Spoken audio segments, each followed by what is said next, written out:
It's Thursday, the 25th of January 2024, and welcome to the Water Action Platform. This month is a bit special. It marks the 60th Water Action Platform and the Trial Reservoir's second birthday. The Action Platform started as a COVID response group. 54 people dialed into the first sessions that we held on the 27th of March 2020. Its purpose then was to help utilities help each other. By the time the COVID response group was 4 days old, 98 organisations from 30 countries had joined, with people in water, gas, and other public services. And the issues that we were grappling with were things like, can you catch COVID from sewage? Does chlorine kill SARS-CoV-2? How do we keep site staff safe now that they're working alone in places with deep water or at heights? Now, of course, COVID is no longer the major theme, although it was a regular topic for 2 years. It expanded into wastewater-based epidemiology, into passive detection, and even early warning systems. These days, we include emerging technologies, how to help water utilities in disaster zones or in war zones, things that can help us as a cohort work better, and things that are just plain interesting. None of this would have been possible without the support that our incredible sponsors listed here have provided. The Action Platform is only free at the point of use thanks to them, and we do very sincerely thank them. The other thing that makes this month special is it marks 2 years after the first Trial Reservoir was started. Again, the Trial Reservoir programs are only made possible because our sponsors put half of the money into the pot. So this month's broadcast is all about what's happening in the Trial Reservoir initiatives to accelerate the uptake of new technologies that mitigate climate change, to support Brazilian utilities, to move industrial water treatment towards a circular economy, to support the energy industry, and, brand new, to provide a dedicated pool of money for American utilities led by minorities. Over the past 2 years, we've launched 15 trials. All the reservoirs operate according to the same philosophy. We provide a loan to do the trial on condition that if it's successful, the tech user implements the technology for real. Of course, the very nature of innovation is that things don't always work. Sometimes you win and sometimes you learn. For example, in one trial, we learned that the tech wasn't actually suited to the actual working conditions offshore, leading to development of a second-generation technology. In all the reservoir trials, we always work out the business case as part of the preparation, and sometimes we discover that even though the tech is very cool indeed, there's no viable opportunity to use it at this particular organisation, and we call off the trial. That sounds like a lost opportunity, not doing a trial with a potential user, but it's actually not. In this instance, the utility would never have become a customer, and we found that out before embarking on a trial that could never have led to a sale or to use of the technology. However, 7 of the 8 completed trials so far have worked brilliantly, and the 7 in progress, or it will be 7 by the end of this month, are proceeding really well. So let's take a deeper dive into 3 of those. We're starting with Desolinator. Desolinator's solar thermal desalination system is the world's first zero-liquid discharge desalination system. The tech user for the reservoir trial is Silal. Silal is part of ADQ, one of the United Arab Emirates' largest holding companies, and its mission is to increase and diversify food sources in the UAE. This trial was showcased in the COP28 Blue Zone in December, and here's a quick summary of what happened.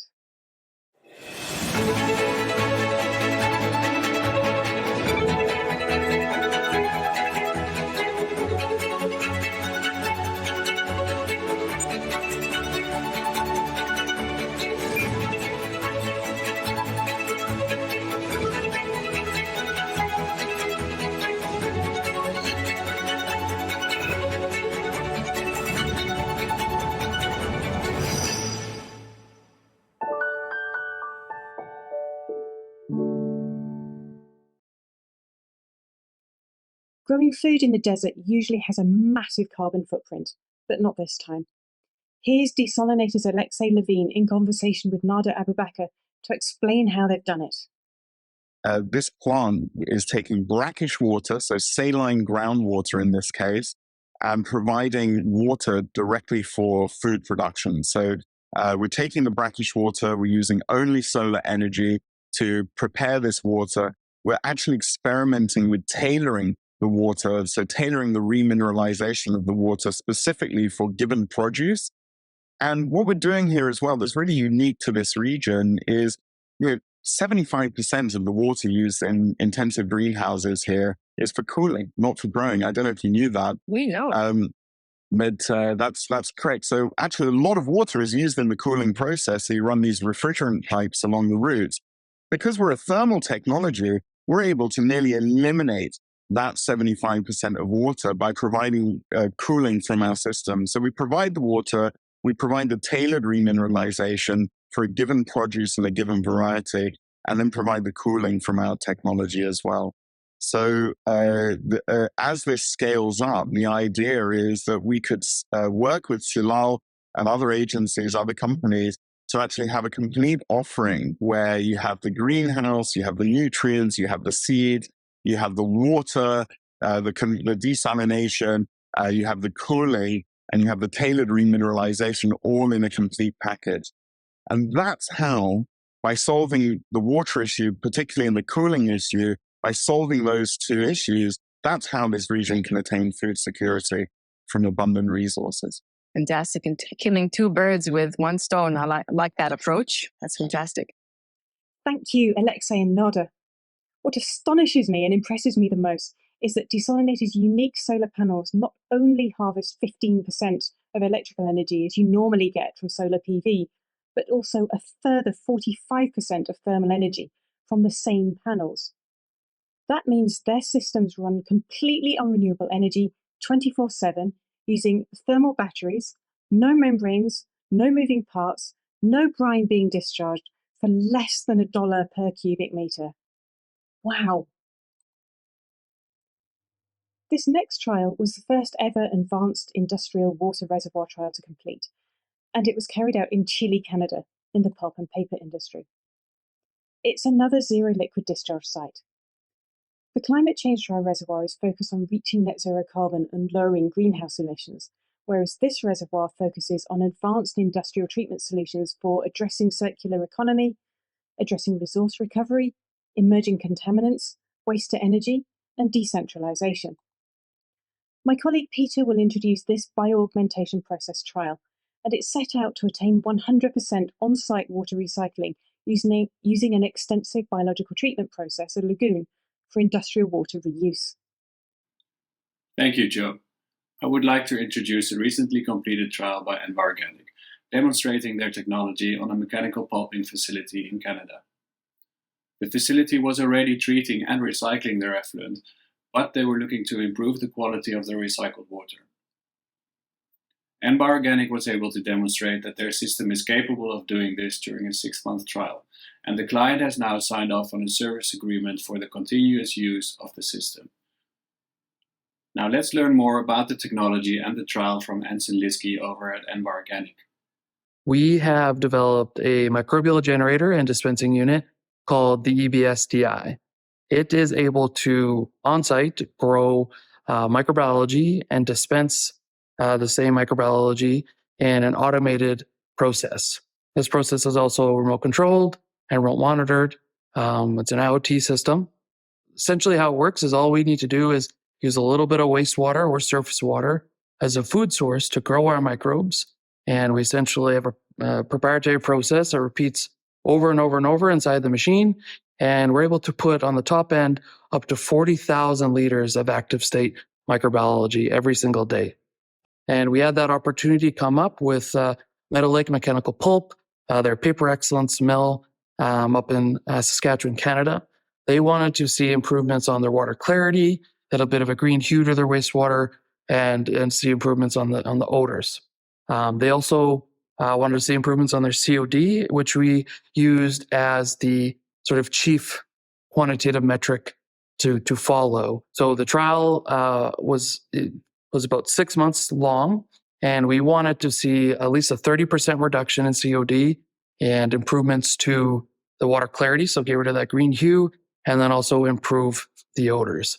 And we were ppm to improve that COD over and above the 30% that was set.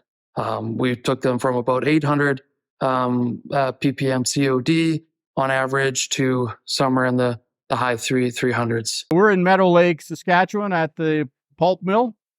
And we're taking a look at the installation of the 2 EBS DI units that were installed to treat their recycled water for their process plant.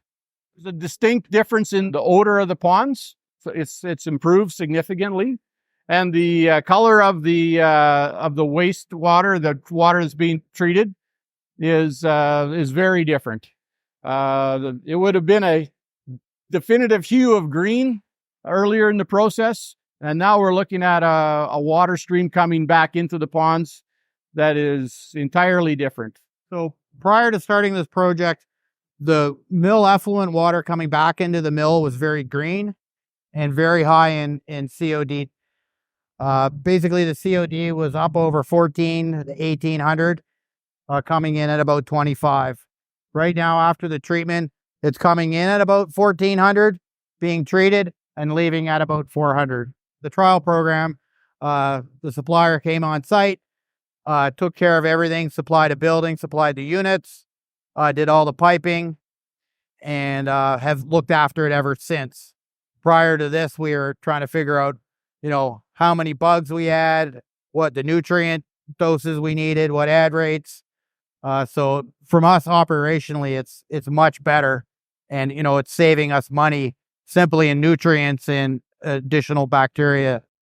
Thank you, Peter, and massive thanks as well, not only to EnBiorganic, but to Meadow Lake Mechanical Pulp and their owners, Paper Excellence, for their willingness to come onto the Water Action platform with the message, we tried it, we liked it, we bought it. Who would blame them with results like these? The trial demonstrated that the lagoon water could be treated to lower the chemical oxygen demand to acceptable standards and to eliminate the green colour, two characteristics that had been preventing Paper Excellence from reusing their water. Nobody wants all their paper to be tinted green. But one nice, neat containerised unit later, and they're back to zero liquid discharge again. The last trial we're looking at today is a new one. So instead of any results, we're heading over to the United Kingdom and into the public water service industry itself with a new trial in the climate change Trial Reservoir. Here's ISLE's Nick Blameyer-Brown, the manager of this trial, who's going to tell you about it.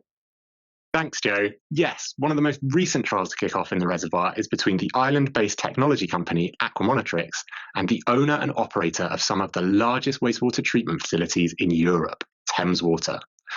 These two companies are embarking on a trial together to reduce the operational emissions and energy consumption associated with the activated sludge wastewater treatment process. Aquamonitrix have developed a technology that delivers online, real-time dissolved nitrite and nitrate concentrations to accuracy levels previously only achievable with laboratory instrumentation. By bringing this level of accuracy online and in near real time, Aquamonitrix analyzers can enable more efficient process control. This is really important for wastewater treatment plants, as over 2/3 of overall energy consumption can be attributed to aeration. Current practice for controlling these processes involves using fixed oxygen set points to ensure sufficient oxygen is supplied for treatment. However, this often leads to overtreatment and higher than necessary energy use. By using the Aquamonitrix analyzer instead, Thames Water are planning to control the process with real-time nitrite and nitrate measurements, which will allow them to optimize the process in 3 key areas: energy reduction, nitrous oxide emission reduction, and final effluent total nitrogen. Back in 2023, I was lucky enough to catch up with Colm Lynch, COO at Aquamonitrix, and Oliver Jeeves, research scientist at Thames Water, to find out more about what this trial has in store. Both companies put a huge amount of effort into this trial, so I asked them how they found the process and what they're hoping to get out of it. Hi, I'm Colm Lynch and I'm the COO at Aquamonitrix. I'm Oliver Jeeves, I'm a research scientist at Thames Water, and we are working together with ISLE on a new trial. We've gone through, I would say a prolonged process, but a very detailed process of arriving where we are today to start the Trial Reservoir. We're engaging with Thames Water and Oliver and his team internally to put together the agreement and then reading what the effects or what the impacts are for them and what happens at the conclusion of the trial. Really important pieces to have in place prior to starting. So we're going to use nitrates and nitrites to improve and measure a lot of things relating to real-time control and nitrous oxide emission. That's both understanding them and improving them. We can get some additional energy savings out of real-time control, and we can understand better and potentially start to mitigate nitrous oxide with better understanding of our nitrogen composition. We can also prepare ourselves for future total nitrogen compliance. So we're expecting total nitrogen to be of interest from the regulatory side, whether that's nitrate, nitrite, or total nitrogen, I guess, is yet to be seen. So having something reliable that we can use to track these levels is essential. Also, the growing need to reduce our energy consumption, both for the climate and also for from a financial perspective. Any way that we can do that, and specifically tackles the aeration bucket, which covers most of the cost, for a water company, a wastewater treatment company specifically. So tackling energy and also beginning to get our books around greenhouse gas emissions and specifically nitrous oxide. And I suppose then from Aquamonitrix side, as a technology provider and effectively a startup and a small company, engagement in the trial reservoir is really, really important in terms of avoiding that valley of death in piloting, and it de-risks the trial for both ourselves and Thames as the end user by putting in place the KPIs to make sure that we achieve what we plan. So yeah, really important for us to engage in this. The technology is due to be deployed on site imminently, and there's a great deal of excitement from both Aquamonitrix and Thames Water to start exploring how this data can enable the desired changes in process control. The trial is due to run for a full year, so I'll be sure to come back and share more information as it develops. But for now, back to you, Joe. Thank you to Colin, Oliver, and Nick for explaining what you're going to be doing and why. Definitely one to watch. And now for something completely different. Earlier on, I mentioned that IAL now provides a pool of dedicated money, a new reservoir, to support trials in minority-led utilities in the US. This is the fifth and latest reservoir IAL has launched to get over the many and varied barriers to taking brilliant innovations and getting them used widely and quickly. The idea was born at an event we held with utility CEOs in Washington, D.C. last year. So how exactly did this come about? And what's it designed to do? Well, who better to tell all than the people who are there? IAL's chairman, Piers Clark, and the executive director of Greater Cincinnati Waterworks for the City of Cincinnati, Ohio, USA, Cathy Bailley. I am delighted to be here today with Cathy Bailley. Cathy is an exceptional human being. She's trained as a biochemist initially and has then spent the last 10 years being the exec director at Cincinnati Water, where she led the integration of two major utilities, the water and the wastewater utility, coming together. She is an advocate for lead-free water, which I'm sure is something we're going to pick up here, and she is quite rightly known as the First Lady of Water in the United States. Cathy, it's wonderful to have you with us today. Well, thank you. I'm excited to be here, and thanks for inviting me. I appreciate it. Well, we like to sort of draw our interviewees in gently, and we throw a few lowball questions at you, soft ones that you should find it easy to answer. So give me a description of Cathy Bailley in 2023 in 3 words, please. No, in 3 words, creative. Definitely, I try to be creative, and I've always been creative in my 58 years. Empathetic. I try to put myself in other people's shoes. And I would probably say the 3rd one is bold. I'm always trying to, I've always been bold in who I am and my personality and my clothes, in how I like to move in the industry and make bold changes and not small ones. But the more astute viewers will have noticed the difference in our hairstyles. You have a very bold hairstyle. I have a little more conservative hairstyle. I like. There's something going on with this afro. and the first time I met you was at a conference recently, and bold was exactly what you were. I was a speaker, and you held me to account, which we're going to come to in a minute. Right now, let's come to Cincinnati Water. Tell me a little bit about Cincinnati Water and what you've done, what you're proudest of. Oh my gosh, Cincinnati. You know, Oh, I love Cincinnati Waterworks. I've been here over 31 years. I started as a chemist at our I didn't realize. I knew you'd led the organization since 2015, but 31 years. Wonderful. You went up through the ranks. Oh, yeah. Yeah. I started as a chemist and I've had various positions. I was in IT for a while. I did strategic planning, performance metrics. I've done a whole bunch of stuff. But all of that has led me to this position here. And so it's 600 of us on the team. And we've been around. We're the oldest municipality, municipal water utility in the state of Ohio. And we've been around at this point 205 years. So we have a great history. And we're just very proud that we get to do what we do every day. You know, where else can you do something where water or the product is touching so many people every day? And so I still come in here with pep in my step, you know, just to get the work done. And the decisions, I have to keep reminding senior people, not even senior people in utilities, but the decisions you make every day impact the lives of millions of people. If you have a bad day, the cascade of that is a lot of other people will have a bad day too. And it's often forgotten. Yeah. Now, you're clearly not just a woman, but you're a woman of color. And I've got to ask, what's that been like, being in the senior position that you're in? How does that impact the decisions you make and the authority that you have? Yeah, you know, that's a great question. It has not always been easy. You know, the water utility industry is still a very white male dominated industry. And because of that, you know, it brings a lot of challenges, you know, in how we're treated and how we're seen, and the expectations that people sometimes have of us. Sometimes it's hard to move in this space.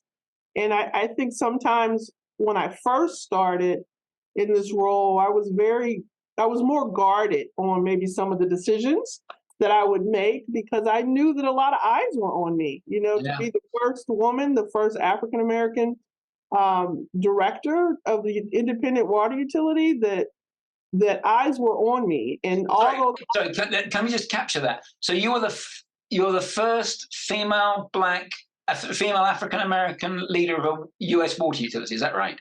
Of our water utility here in Cincinnati. Okay. Yes. And eyes were on me, and all those eyes were not, you know, looking for me to succeed, right? Some of those eyes were looking at me to see, well, when's she going to mess up? Or how bad is it going to be when she messes up? Or how long is she going to last? And I was aware of that. And some people even said that to me, you know, and so that puts a lot of extra pressure, you know, when you're a first on a person. So it's been challenging.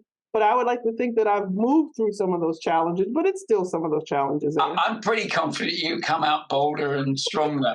but there is, I mean, this is the absolute crux of the reason I wanted to have this interview with you now. Is because when we met, you highlighted to me personally that that exact point, that the journey you've gone on, you've been surrounded by people who've just been waiting for you to fail. They'll almost celebrate, because you failing is something that would appeal to their prejudices. And of course, that's not something that someone like me has ever had to suffer. It's a privilege that I hadn't realized I'd experienced until I spoke with you. And the reason I think it's so important is because was how you articulated what this meant when you were dealing with innovation. So can you just unpick that bit about your approach to innovation? Because you've got to be ready to fail in innovation. And with the burden that you've just described, it makes it so much more difficult. Yeah. You know, with innovation, like you said, you have to put things out there, but you also have to fail forward, and you have to be open to failing, because when you fail, you learn so much, right? You want to keep doing the same thing and fail. That's a different thing. But if you fail forward and you learn so much, then you have a lot of information for the next time. But as a person of color leading a large water utility, you know, you have to take guarded risk, and you can't jump out there as much as you want to and be innovative, because that failure for a person of color is not the same as another leader in the industry. because that could be the moment that then puts us out in the street without the job, right? And we certainly don't want to have that type of a risk or a failure where we're also out of a job. And so we look at innovation a lot differently. And many times we don't take the same risk that some other leaders might do. And so it's challenging in many ways. And I think it's doubly important because, of course, there will be a lot of young women and young people of color who are looking at you and they're seeing in you a role model that they can follow. And of course, how you approach these issues and how you deal with them will have so many ripples, so many cascades. This feels like a good point to mention that following the challenge that you quite rightly gave me, you said, Piers, it's all very well for you to tell me that to do innovation and be prepared to fail, but you haven't gone on my journey. You don't know what it's like. It was that conversation, Cathy. It was your fault. It was that is why we have created the Trial Reservoir for minority-led utilities, to provide precisely that cushion, that ability to be able to help you make those decisions that will enable you to try stuff and fail, but fail proudly, fail and learn from that. And that's I feel hugely privileged to be able to work with you on that initiative. Thank you, Cathy and Piers. As you've just heard then, we are launching a brand new reservoir dedicated to supporting trials by minority-led US utilities and US utility trials that will provide water and sanitation services to minority communities in need. This reservoir will support any technology which addresses the host utility's needs. If you'd like to get involved as a tech user, a vendor, a sponsor, all three, or you'd just like to know more, you can contact me or Rashmina or Piers. I will email our contact details out later today. And that brings us to this month's And Finally, in which we're circling back to solar-powered desalination. Engineers in Shanghai in China and in Massachusetts in the US are aiming to turn seawater into drinking water with a completely passive device that is inspired by the ocean and powered by the sun. In their paper in September in the journal Joule, the research team outlined their design for a new solar desalination system that takes in salt water and heats it with natural sunlight. The heart of the design is a single stage that resembles a thin box, topped with a dark material that efficiently absorbs the heat of the sun. Inside, the box is separated into top and bottom sections. Water can flow through the top half, where the ceiling is lined with an evaporator layer that uses the sun's heat to warm up and evaporate any water in direct contact. The water vapor is then funneled down to the bottom half of the box, where a condensing layer air cools the vapor into salt-free, drinkable water. In the meantime, the leftover salt continues to circulate through and then out of the device, rather than accumulating. The configuration of the device allows water to circulate in swirling eddies in a manner similar to the much larger Thermohaline circulation of the ocean itself. The researchers set the entire box at a tilt in a larger empty vessel and then attached a tube from the top half of the box down through the bottom of the vessel and floated the vessel in seawater. The system is only very, very small at the moment, as you can see from this photo, but the researchers have calculated that if each stage was scaled up to a square metre, it would produce 5 litres of drinking water per hour, and it would passively desalinate water for years. Given the system's predicted lifetime and the fact that it is completely passive, the team estimates that the overall running cost would be lower than the current cost to produce tap water in Cambridge, Massachusetts, which is cheaper than Desolinator. But this system still has a long development journey ahead of it. With that, we come to the end of this month's broadcast. I once again thank today's contributors and, of course, our fantastic sponsors. And before I leave you, there are 2 forthcoming events to note. NEOM, who we've showcased in the past, will be having water webinars. The first one will take place on the 6th of February, and we will email the details to you so that you can dial in if you wish. Secondly, I'm also thrilled to announce our partnership with the prestigious World Water Innovation Summit in London. This is a global gathering of industry leaders and innovators and investors shaping the future of climate-resilient water systems. As a special treat for our community, we're offering an exclusive discount code, ISLE10. Use it when you register to unlock 10% off the registration price. I will send you this link on the screen by email later today. And that brings me to the end of the 60th ever Water Action Platform. Number 61 will be hosted by Piers Clark on the 22nd of February at the usual times. Until then, keep asking questions, keep sharing, and keep safe.